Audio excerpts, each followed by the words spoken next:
Hello and welcome to Useful Idiots. I'm one of your hosts, Kate Halper. I'm the other host, Aaron Mate. How you doing? I'm well. I just got back from Yale University, where I had a really interesting time. I was invited to take part in this debate by the Yale Political Union, and the motion on the floor was whether or not to absolve the military-industrial complex.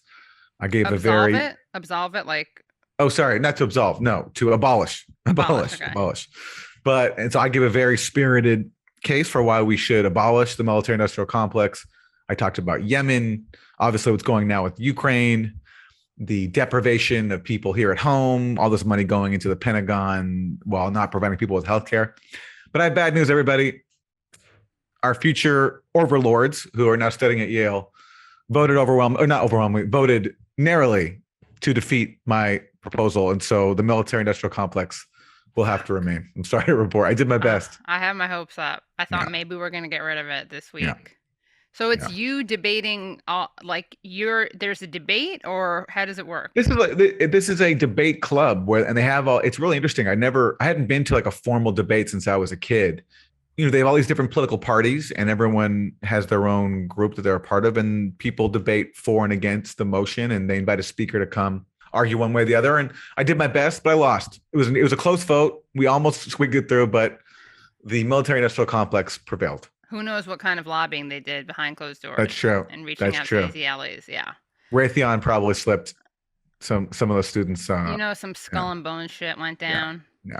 But that's weird because usually debates have two people, but in this case, it's like you're just one position and they vote yay or nay against one position. Yes, but the students themselves also prepared speeches too. And on both sides of it? On all sides. Oh, yes. But I enjoyed it. It's cool to see the youth of today debating the important issues of our time and people respectfully engaging with people who they don't agree with. And I hope that our future overlords from Yale and other Ivy League schools will remember that there are some people out there who don't support the military-industrial complex when they funnel it with billions of dollars and more money in future generations. What did it feel like to have people respond to you in ways that did not include calling you a Putinist? Well, it's cool. I wasn't used to this, but the decorum at these things is if you disagree with what someone says, they hiss you. They go. So throughout the thing, and I wasn't prepared for that. So I was talking. I was, saying, NATO expansion, Yemen, and then I would get. Wow, kind of Britishy. But if people agree too, then they bang. So I got some bangs. Wow, yeah. But no one was like, "You Putinists." Not to my face, no. Right, not to your face. Maybe someone had that thought. You never know. Right, maybe they're passing out notes. Yeah. No, and everyone was very respectful. The youth were far more respectful than many of the people much older than them who I engage with every single day. So shout out to the youth. Shout out to the youth. Well, I did something also kind of historic, which is I went to the movies for the first time post-pandemic. Nice. Yeah, I saw Belfast. Okay. Which was re-released because it's up for an Oscar, I guess. Belfast is a mostly black and white movie. It's by Kenneth Branagh. It's largely autobiographical about growing up in Belfast. I really liked it. I was very moved by it. I got teary-eyed. I didn't emit any tears. No tears passed through, but I was emotional. Actually, our guest today, maybe speaking of debates, I happen to know I texted one of our guests today, one of today's guests, and I texted him I was going to, while I was booking him, I texted him I was going to see Belfast. He found it boring.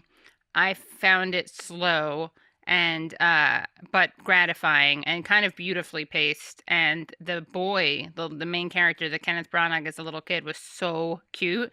And I do wonder if maybe your appreciation or enjoyment of the movie depends on how much you like little kids. So just a thought, but I liked it a lot. Very good looking parents. Whenever I see these things, though, I want to know exactly what's true. Like what exact things are true versus made up. So Kenneth Branagh, we know you're watching. Come on the show. Yeah, let's talk Belfast. Yeah, let's talk Belfast, yeah. What was it like being in a movie theater? Nice. I didn't freak out that much. You got to wear the mask like while you're getting your concessions, walking in and out, not once you're sitting down. They have all these precautions they take with ventilation. Well, look, shout out to the war in Ukraine for kind of making everything normal again. COVID's over. COVID's over, yeah. We can go to movies. Yeah. So that's one That's silver silver lining. lining. Yep. Yeah. Yeah. So should we just get into the show? We I got mean, those four into food we groups. got those four food groups. Okay. Yeah. So this one's really yummy. Get ready for your Democrat suck of the week. We got Mother, Hillary Clinton, Ugh. appearing on, trigger warning, everyone, appearing on Rachel Maddow. Let's take a look, take a listen to what Hillary had to say. But remember, the Russians invaded Afghanistan back in 1980. And although no country went in, they certainly had a lot of countries supplying arms and advice and even some advisors to those who were recruited to fight Russia. It didn't end well for the Russians. There were other unintended consequences, as we know, but the fact is that a very motivated and then funded and armed insurgency basically drove the Russians out of Afghanistan. Obviously, the similarities are not ones that you should bank on because the terrain, the development in urban areas, et cetera, is so different. But I think that is the model that people are now looking toward. And if there can be sufficient armaments that get in, and they should be able to get in along some of the borders between other nations and Ukraine, and keep the Ukrainian, both their military and their citizen volunteer soldiers supplied, that can continue to stymie Russia. Now, let's be clear that Russia has overwhelming military force. But of course, they did in Afghanistan as well. They also brought a lot of air power to Syria. It took years to finally defeat Syria in terms of the insurgencies, the democratic forces, as well as others who battled the Russians, the Syrians, and the Iranians.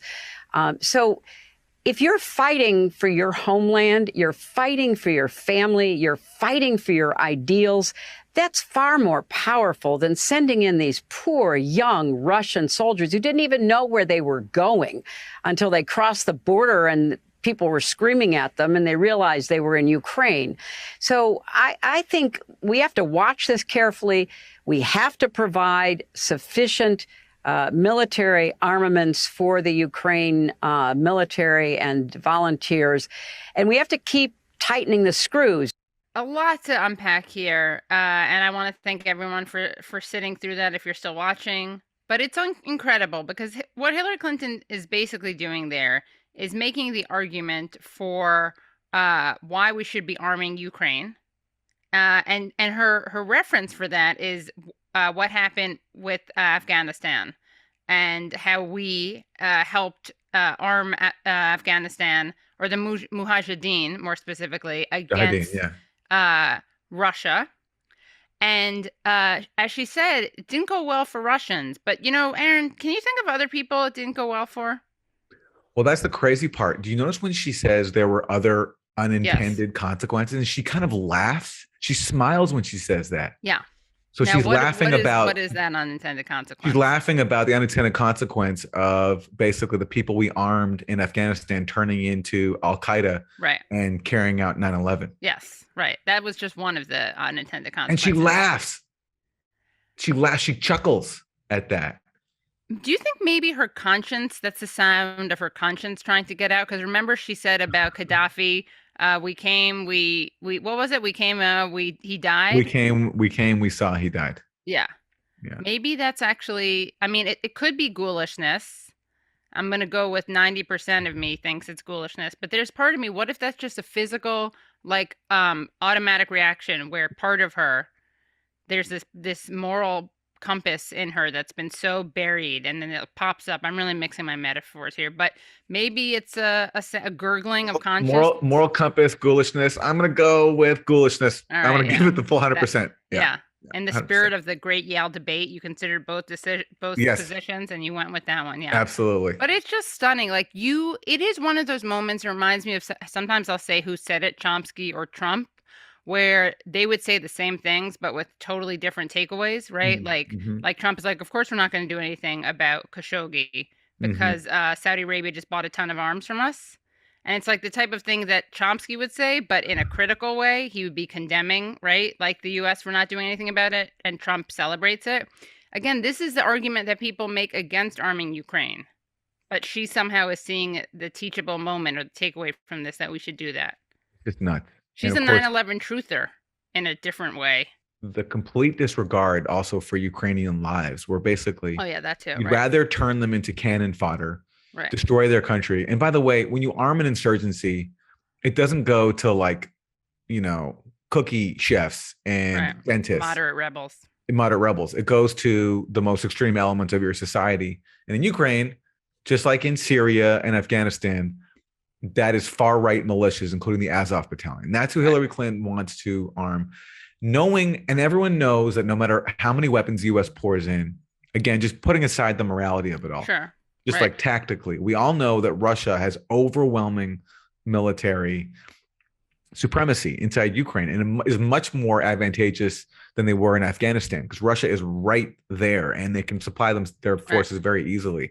So you're basically trying to condemn millions of Ukrainians or tens of thousands, 100,000s of Ukrainians to die and suffer for what? All because you want to keep open the possibility of having a NATO proxy on Russia's borders. This is the sad part is Ukrainians, while the U.S. claims to pretend about their sovereignty and defend them, they're being used as a pawn in a proxy war with Russia. And it's the callousness, it's so criminal. And she mentioned Syria too. She talks about how it took a long time for Russia and Syria to defeat the rebels. She talks about arming Democrats and others. By others, she means Al-Qaeda. Al-Qaeda dominated the insurgency in Syria as well. And that's why Jake Sullivan wrote to Hillary Clinton 10 years ago, Al-Qaeda is on our side in Syria. Right. And so she wants to repeat the same thing in Ukraine. Just so callous and so criminal. But yet that is the bipartisan consensus right now in Washington. Right. She's expressing something that is there's no disagreement across the spectrum and no opposition, by the way, at least that I'm seeing from progressives in Congress. And hopefully seeing it made plain like that will spark them to act and say something. Yeah. I mean, what I find so interesting is that you could absolutely be totally on Ukraine's side, have no empathy. I don't want to say empathy, not at all care or even concede that the actions of the United States and NATO had anything to do with Putin. And you could still think that arming Ukraine is a bad idea if you only cared about Ukrainians. Because as you said, they're not going to be able to be armed out of this conflict, right? They're not going to arm themselves into defeating Russia. Yeah. So that's what I'm kind of I really think this is a major part or task for the left right now is to make that point and to reach people who don't necessarily agree with us in terms of the role of NATO in the United States, but just showing them that this is not good for Ukrainians. No, and look at Afghanistan. And by the way, in Afghanistan, why was the Soviet Union even there and why did they bleed so much? Well, the Carter administration set a trap for them. That was the plan executed by one of Carter's top aides, Brzezinski. He talked about it later on. He bragged about it later on. And he said that it was worth it because even though Afghanistan created what he called some riled up Arabs or riled up Muslims, something like that, he said it was worth it because it helped defeat the Soviet Empire, which, by the way, was collapsing anyway. So the premise of his claim wasn't even true. And that's what they want to repeat again now in Ukraine. Use Ukraine as essentially cannon fodder to bleed Russia. Right. And to the disaster foremost of Ukrainians, nobody else. Right. And of course, Mika Brzezinski is the spawn of that guy, of that Morning Brzezinski. Joe. Yeah, that's Morning right. Joe. So another example of the kind of disgusting enmeshed relationship between our national security state and the media. Yeah. So that's our Democrats suck. Democrats suck. Well, geez, that's tough to beat. We're going to recycle something we played on Monday morning only because it's just, I've never seen a bigger example ever of Republicans suck. This is peak Republican suck. Yeah. You cannot top this. Really and it was said on Fox News. And we'll turn later to further punishment for what the Russians have already done. Well, and I have argued that when you invade a sovereign nation, that is a war crime. I mean, I think we're at just a real basic point there. Well, I'd agree. It is certainly against every principle of international law and international order. And that's why throwing the book at them now in terms of economic sanctions and punishments is also a part of it. And I think the world is there. Certainly NATO is there. Condoleezza Rice, co-architect of the Iraq War, says that invading a sovereign nation is a supreme violation of international law, and there should be sanctions against the people who did it. So let's sanction Condi and everybody else in the U.S. government. By the way, Joe Biden, too, who voted for it, because they are the supreme violators of international law. The hypocrisy in this country is just off the charts. Off the charts.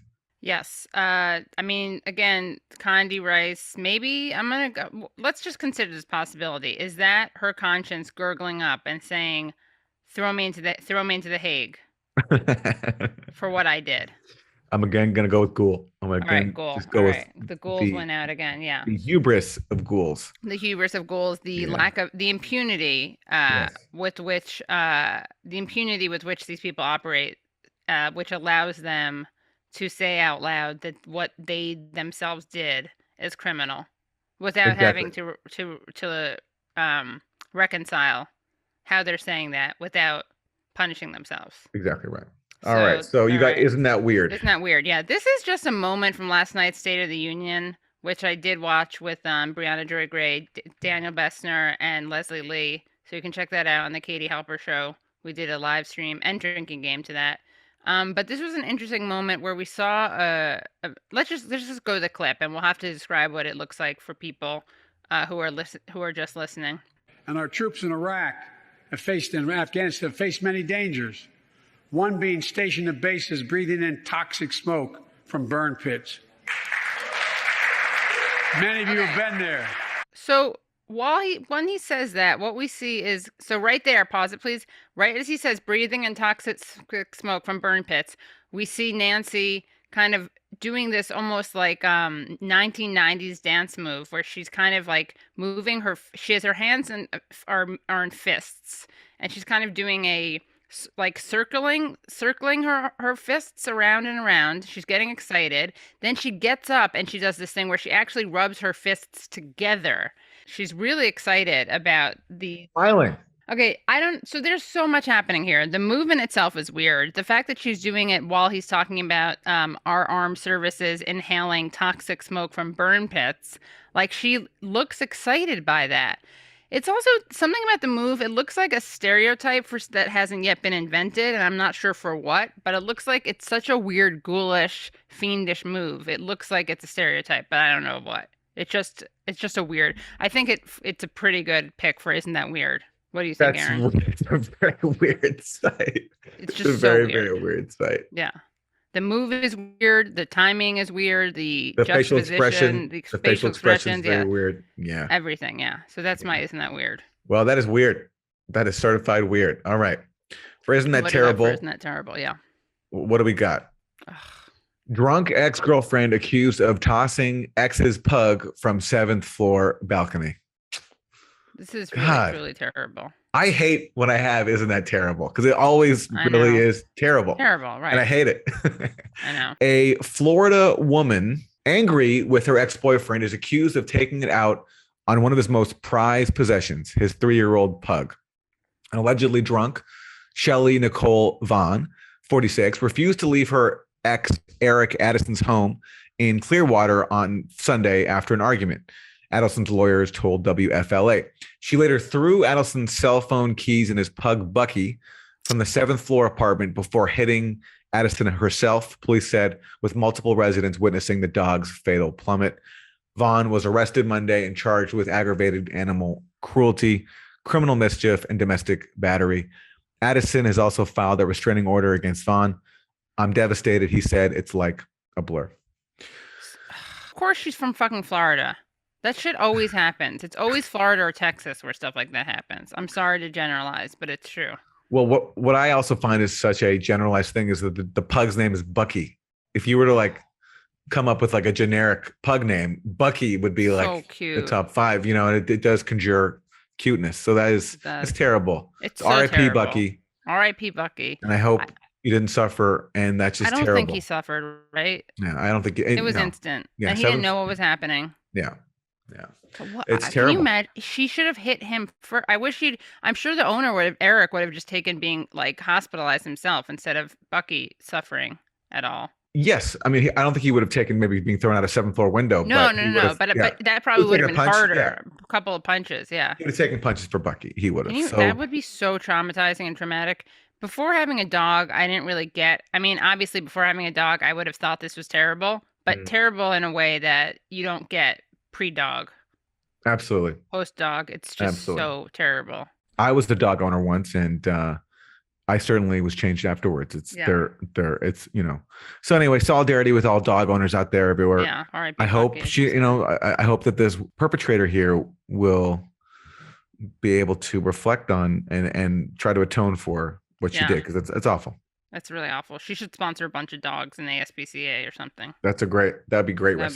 Yeah. Restorative justice. Yeah. It's the only way you can honor Bucky's memory. Yes. That poor guy. I hope he gets he needs to get another dog to tend to. Yeah. Do you think it looked like this? Oh my God! Guess what? Now this is happening. Excuse me. What is this? Excuse me. What are you doing? What is this, Matt? What is that? Anchorman. Anchorman. Yeah. I don't remember that scene, but he cuts off Jack Black, so he punts his dog. Oh my God! And the dog's okay though, right? Yeah, and he saves the day at the end. Yeah. Well, what's really funny, I'm not kidding, is when you showed that, I thought you were saying, did you think he looked like this? That you were saying was that Jack Black? Yeah. It didn't look like Jack Black. It was? Jack Black and Will Ferrell. I thought you were saying, did the pug look like him? He does look a little bit like a pug. And he did look a little bit like a pug, yeah. So those are our terribles. Those are our weirds. Democrats suck and Republicans suck. We are so excited to bring on today's guests. They are Daniel Bessner, who is the Geoff Hanauer Associate Professor in Western Civilization at the University of Washington. He's also a non-resident fellow at the Quincy Institute, which I really recommend checking out the Quincy Institute and following them on Twitter, and a contributing editor at Jacobin. We're also bringing on to the show Derek Davison, who is the founder of Foreign Exchanges, the Substack newsletter, and these two gents co-host the excellent podcast, the American Prestige Podcast.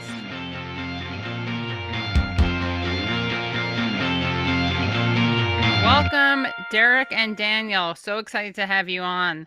You are gracing us with the prestige of the American Prestige Podcast. So welcome to the show. Thank you. That's the American Prestige promise. We bring it with us everywhere we go. Yes. Yeah. So thank you to Prestige heads who I'm sure are coming to the show, who are reaching, who may otherwise not be useful idiots listeners. So thanks to everyone listening, watching.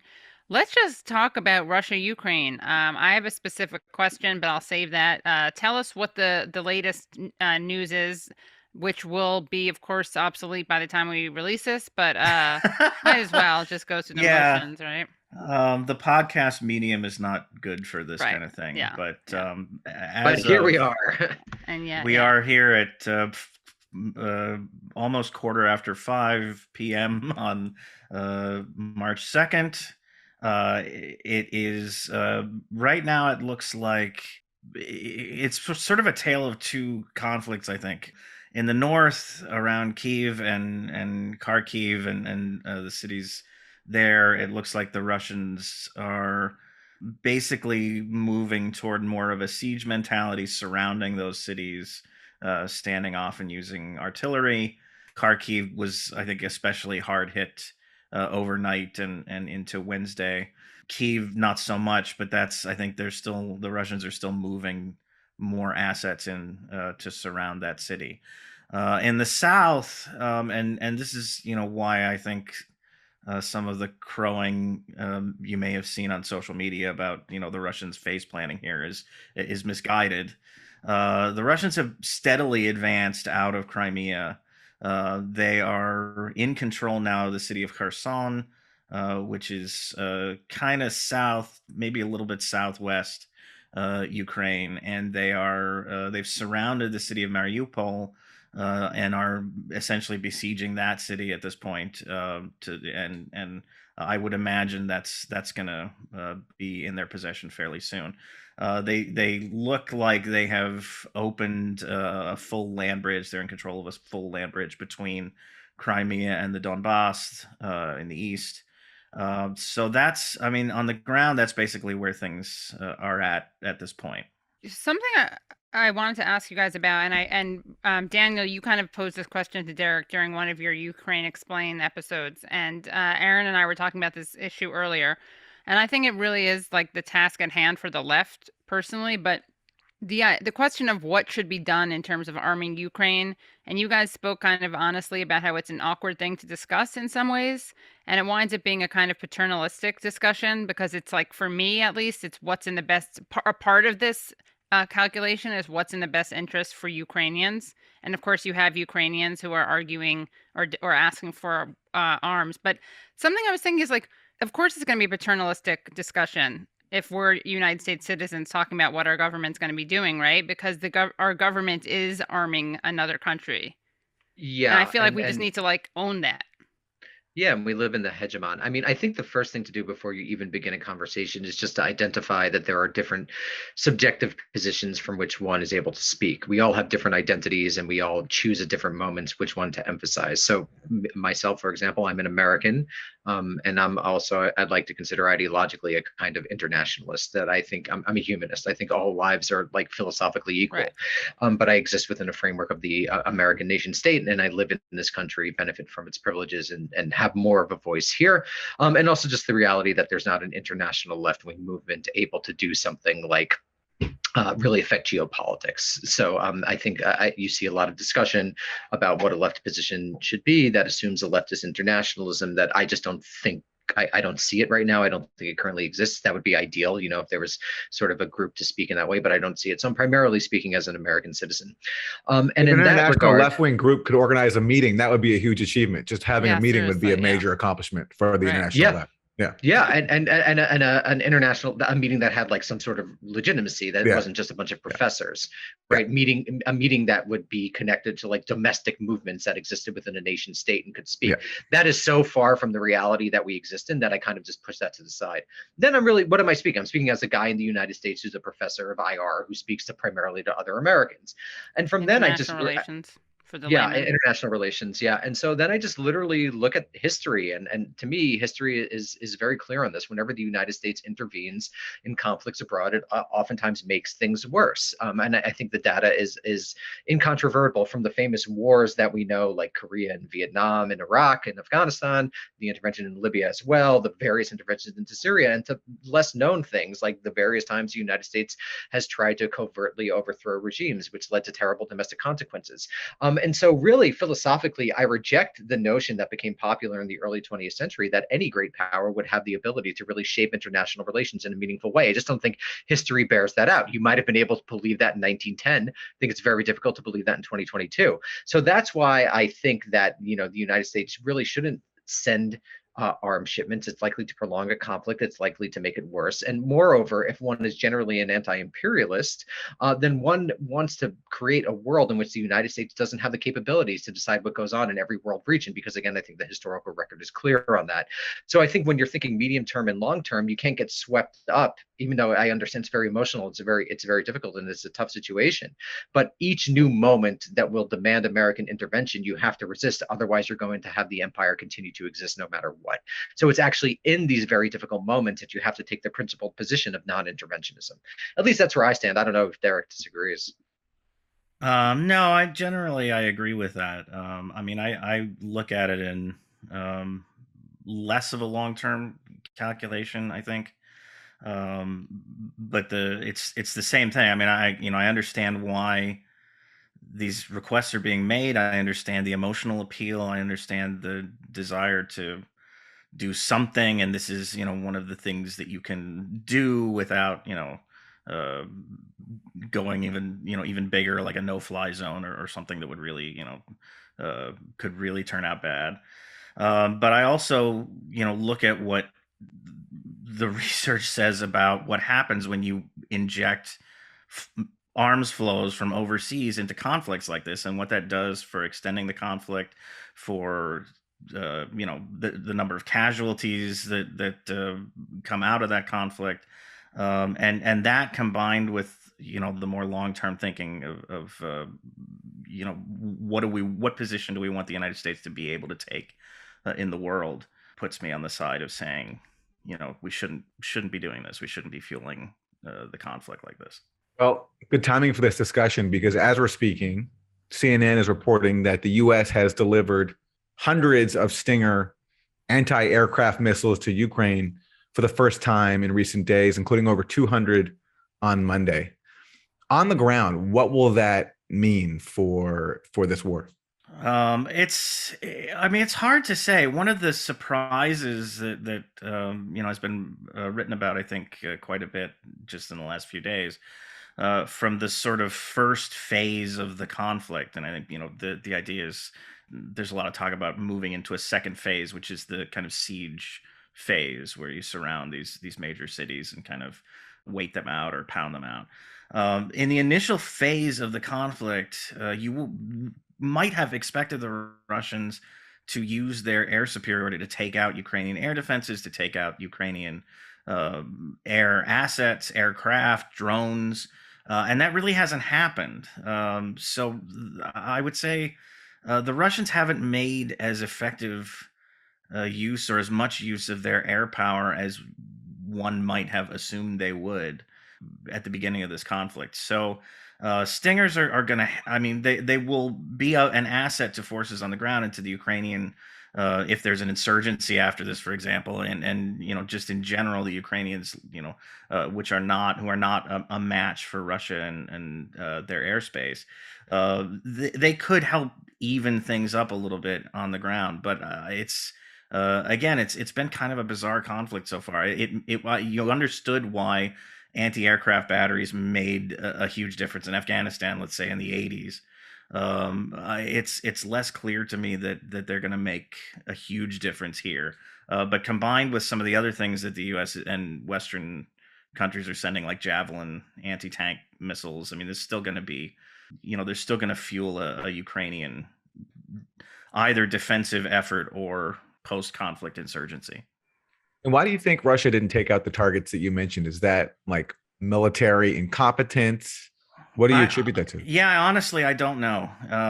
We don't know yet, right? Everything I've heard, yeah. More of a military strategist, I guess. I might have some ideas here, but whether it was, I honestly can't say whether it was they just weren't as effective as they anticipated, or if this was a conscious decision not to claim full control of the airspace.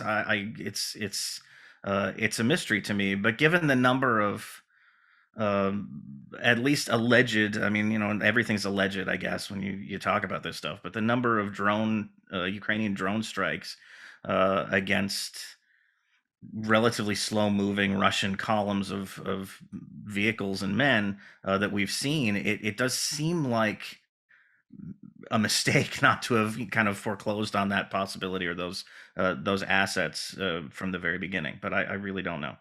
Let me read you guys something from a RAND study.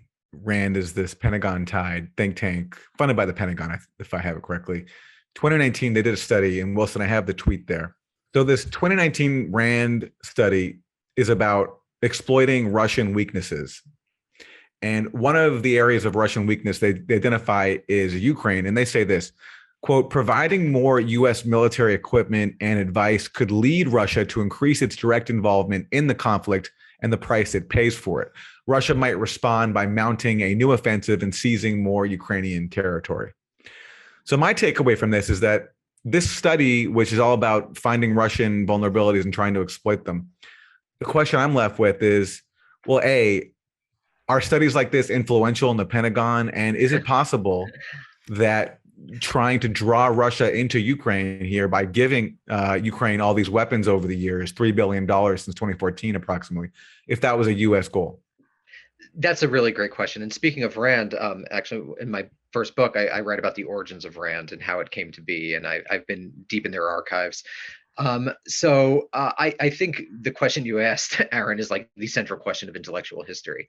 Do ideas or do reports emanating from these think tanks actually come to inform U.S. foreign policy? And the answer is, in some cases, yes, and in some cases, no. And I think the sort of directions of influence are very difficult to game out, particularly when you're doing like contemporary analysis. Like, did that report affect things? So what could it be? Did that literal report, it was probably sent to many departments within the government. Did anyone read it? I don't know. I'd have to look in. Maybe someone glanced at it and threw it in the trash. Maybe someone took copious notes on it. So that's one measure of influence. Maybe these two guys got drunk at the whatever Munich security conference, and one of the authors told him their great idea that's expressed in the Rand report. So there's also these sorts of informal influences. They hang out over dinner. They're at a soccer practice because their kids go to. So there's also informal mechanisms like that, which aren't written into the historical record. So I think it's very difficult to know. And I would just caution against what I would call sort of simplistic causal thinking, where report written, then policy made. Just in actual historical time, things don't work that way. People have different motivations. People have different forces playing on them. Maybe someone had a bad breakfast and they ignored the report. Maybe someone's looking to get promoted and they really emphasize the report. So we'd have to really get into the archives and really sort of see what happened there. So that's difficult to know. I don't know, Derek, what you think. I think that the United States basically adopted a policy toward Ukraine similar to one that it adopted toward Taiwan, which is strategic ambiguity. That they rhetorically said, Ukraine, you'll join NATO one day, but who knows when that'll be, and they've never made any moves toward it, while at the same time writing reports like this that really looked into Russian vulnerabilities. I would imagine, in terms of whether this was U.S. policy, depends where you look in the U.S. state, and depends who you're looking at, because the state is such a as you well know, it's such a complicated structure that I don't think you could talk about it like it's a unitary actor. I think some elements of the state probably wanted to have an outright conflict with Russia, and some elements of the state didn't want to have it. And some elements of the state, probably people who are actually political officials who feel like they have, in some sense, to talk to a constituency, wanted this sort of ambiguous position where like the Hawks have something they could find and the Doves have something, quote unquote, Doves have something they could find. So that's where I think I am right now on U.S. foreign policy as a whole, personally. It's a scenario that fits a lot of the established facts since, let's say, 2008, when NATO first made these promises to Ukraine and Georgia that they would be guaranteed membership. It explains why the United States has continued to dangle NATO membership, why maybe there was some encouragement to the Ukrainians not to settle the conflict in the Donbass and just sort of string this along, maybe because you're prepared to sacrifice Ukraine, in a sense, sacrifice Ukrainians certainly, to draw Russia into a conflict, so you can turn around and hit them with these very devastating sanctions and cripple their economy and sort of lure them into something. I don't think that.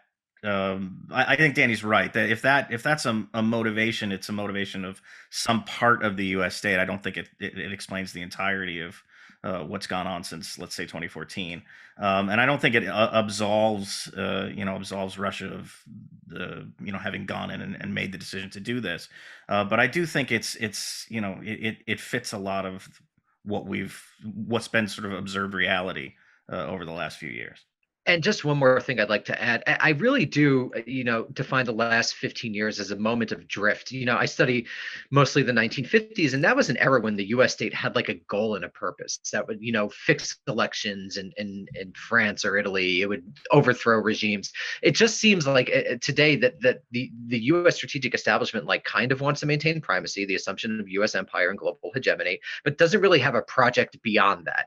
And so I think the more that we learn about these very specific like state interactions, the more you see like these ambiguous positions, these uncertain moves, these sorts of like half measures, which is precisely what the NATO members, the half thought out measures. And I think that we live in if you are on the side of the deep state, this isn't a moment of like great honor for them in some sense. A good example of that comes to mind for me is Georgia in 2008, the Georgia-Russo War, where you had Dick Cheney telling Saakashvili of Georgia, like, yeah, go ahead, do it. Like bomb South Ossetia, we'll have your back. And other people in the Bush administration, including apparently George Bush himself, were like, no, we're not going to have World War III for you. And Saakashvili listened, apparently, this is according to Andrew Coburn's latest book, Spoils of War. Saakashvili listened to Cheney and not the rest of the Bush administration and ended up being humiliated. And there's arguments, Derek, correct me if I'm wrong, about Saddam in the first Gulf War, right? That like Saddam thinks that he thought that he had the go-ahead to go into Kuwait.